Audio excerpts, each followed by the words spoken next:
Good afternoon, everyone. Let me first of all apologise for my absence at the event today, an absence which I became particularly upset about, having spoken to Peter only yesterday, and he was telling me how his last few hours in the office then were spent in the absence of anyone else.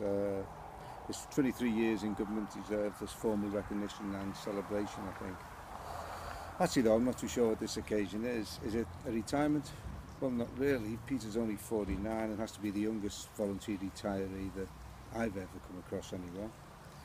And after all, retirement is usually associated with a time in your life when you're not only not sleeping with women, you're not even sleeping with your own teeth.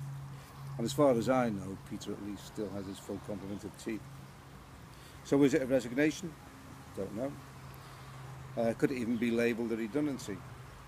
If it is, then there really is life through Mars, if not actually on Mars. It has to be said that Peter is not the most predictable of people. His radical changes of employment over his lifetime are indeed testament to that. He's been variously, I'm told, a general labourer, a kitchen hand on sea vessels, and he finishes his career as a professional economist and statistician. So he's pulled many surprises in his life. On a more mundane level, he was unpredictable. I mean, for one, I was never too sure what time he was going to come in of a morning. I tended to only realise he was in because I could hear his coughing through the wall of the office. We'd never know whether he'd turn up for the Christmas dinner. We'd never know whether he'd end up buying us cakes on his birthday. He was, for some reason, always very reluctant to do so.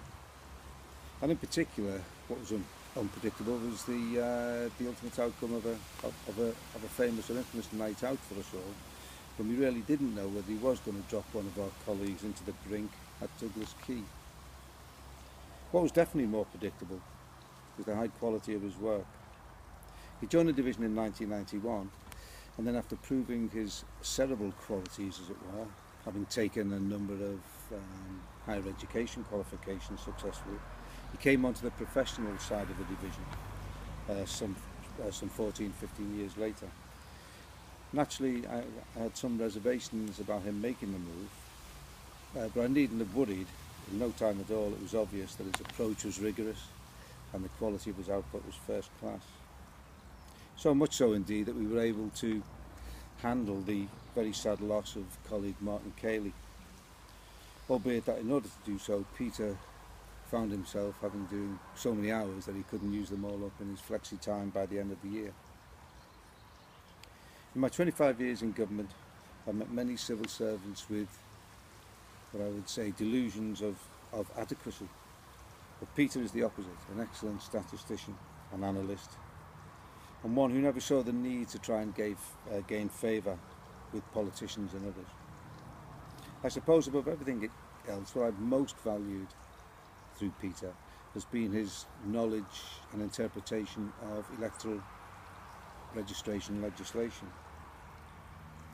And I've not been the only one to have benefited from his knowledge on all this. There was one famous instance, I think it was to do with the infamous Douglas proxy issue, when Treasury deemed it necessary to supplement our own knowledge, well, Peter's knowledge really, by hiring an outside advocate to help us. In fact, throughout the association with the advocate, it was Peter who was supplying to the advocate all the advice on interpretation.